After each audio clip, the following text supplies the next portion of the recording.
And it's time for us to connect to Nico Kleynhans this morning right here on Breakfast with Friends. Nico, thank you for your time and good to be connected with you this morning. Yes, good morning to you and to all the listeners. I want to see what it is we've learned about the election and what we've learned about the opinions of voters. Now, although the count is not yet finished, sufficient number of votes have been counted for us to see some lessons.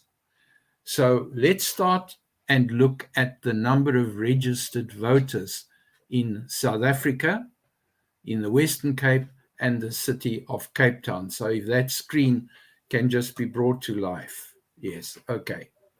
In South Africa, we have 26 million people who are registered to vote.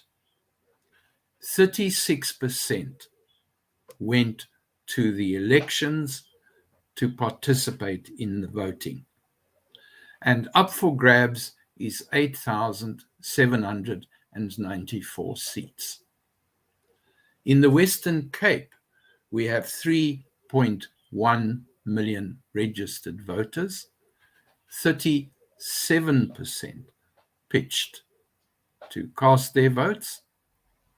In the city of Cape Town, we've got 1.9 million registered voters and 30% pitched to cast their votes. So this is the opinion of those who went to vote. We can acknowledge that those who didn't vote have reasons for doing so, but it's these opinions that really count.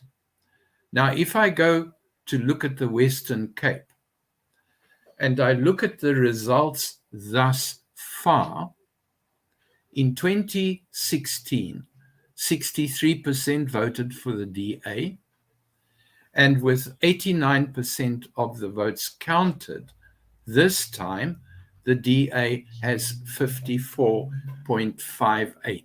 These are not the final results. It's the percentage of the votes that I'm looking at, and I'm not trying to work out how many seats because we don't yet know. The formula for proportional voting has still got to be calculated. So there is a slight drop in the count for the DA. It's still going to be in the majority for the Western Cape, but there is a drop. The ANC last time got 26.22%. They are down to 19.91. Now, again, some of the areas that we've still got to count may have ANC voters, probably do. But even with that, the ANC in the Western Cape has got a hiding. And that is an indication of the frustration that voters have with that particular party. In 2016, EFF came third with 2.81% of the vote. And they were third this time, they are fifth, even although they got more voters. The ACDP last time were fourth, and they've dropped to the sixth position, even though that party doubled its votes. Xhosa got 0.76% of the vote, and they got pushed out. And the people who pushed them out are the Good Party, which took 4.47%. They didn't stand last time. The Freedom Front got 3.17%. And I think a number of Good and Freedom Front voters were previously voting for the DA. I think that's part of the reason why they've lost. And the EFF at 3.17 for the Western Cape, I would have expected them to be a lot higher. I'm surprised it's only that position they've got, because they put a lot of effort into it. Cape Town, in 2016, the DA got 66 0.61%. Thus far, with 80% of the vote counted, the DA has 62% of the vote. They're likely to keep the city. I don't think there's any risk to them over there. In the city, the ANC got 24% of the vote last time, is down to 14. I would expect that to climb a bit more, but they're going to get a hiding in the city as well. The EFF got 3.1% of the vote in the city last time. The ACDP got 1.21% of the vote. Al Jamaa got 66.66% of the vote. The Good Party at this point moved in again to 4.17. The Cape Coloured Congress, which is headed by Mr. Adams, got 3.17% of the city vote. He made a statement that they're nipping at the heels of the ANC and the DA. I'm wondering where he got his studies in statistics.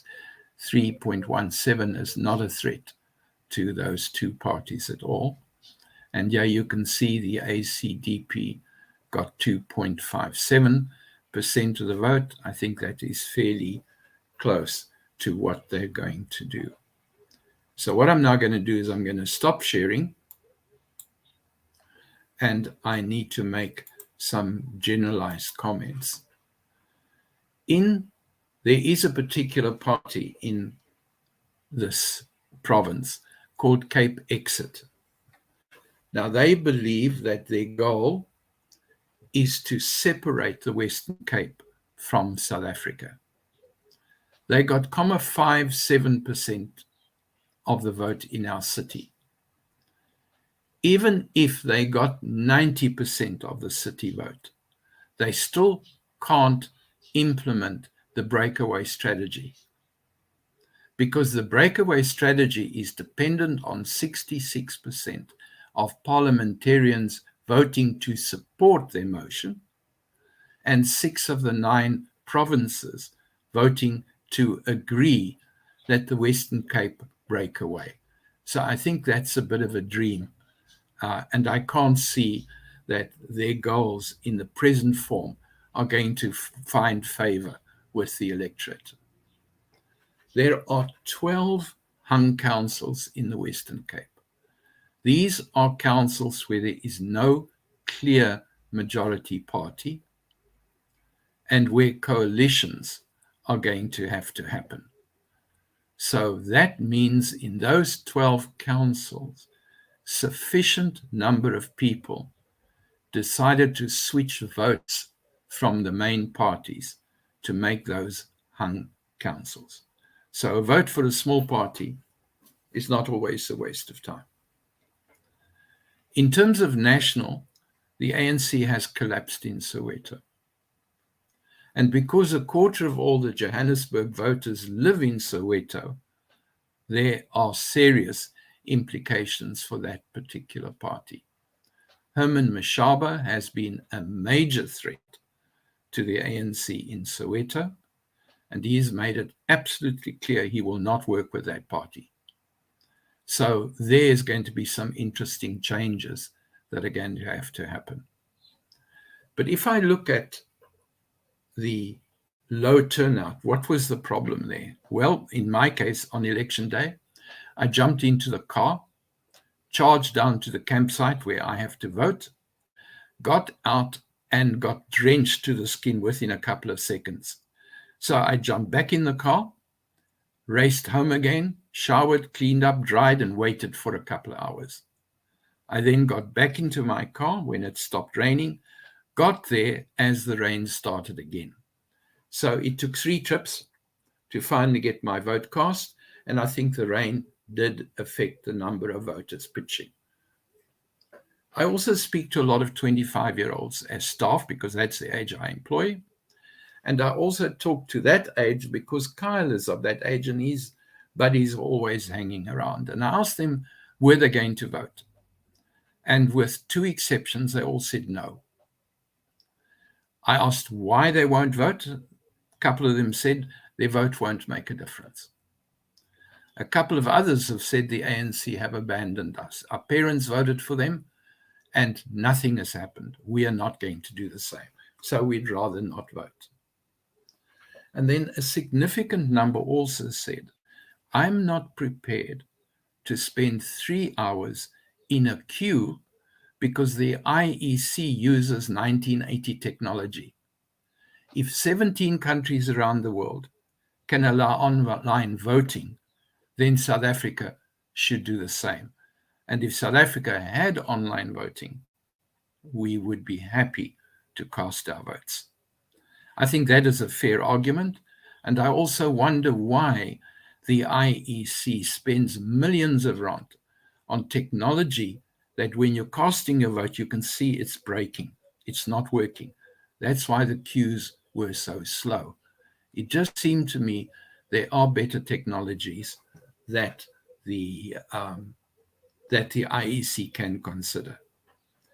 I think the larger parties are going to find a continued loss of support because people are tired. I think they don't see significant change.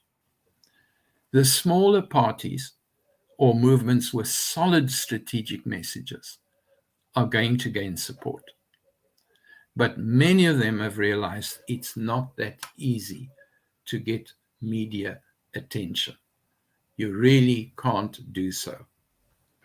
Now, at the last election in 2013 for South Africa, ANC got 53% of the vote. They are down to 46 right now. The DA got 26%. They're down to 21. The EFF got 8.19. It's up to 10. IFP has grown from 4.25 to 5.5. I think they're the main competition that they had. They were able to give the ANC a hiding in quite a large area, and also their main competition, the leader of that party, passed away, and this put them at a disadvantage.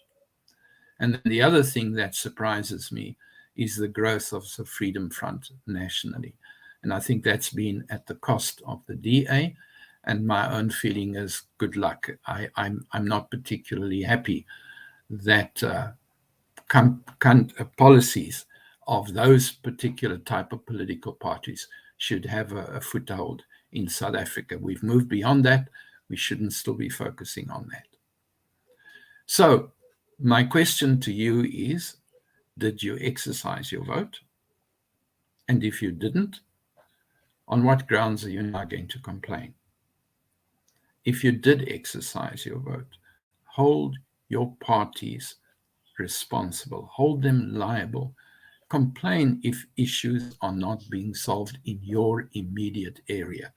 This particular election is the one that gives us more power than a national election, because here you know where your councillor lives. You can go and stand at the door and complain. On the national election, you've got to complain against a party. You don't stand a dog's chance of being taken seriously. True. I'm glad the election has come and gone. I think we're understanding what the lessons are. And I know that the political parties are working around the clock right now to try and analyze where mistakes were made and what they've got to fix. Thank you. Thank you very much, Nico. Really appreciate that in-depth look, and we appreciate your time. Take care. All the best. Thank you.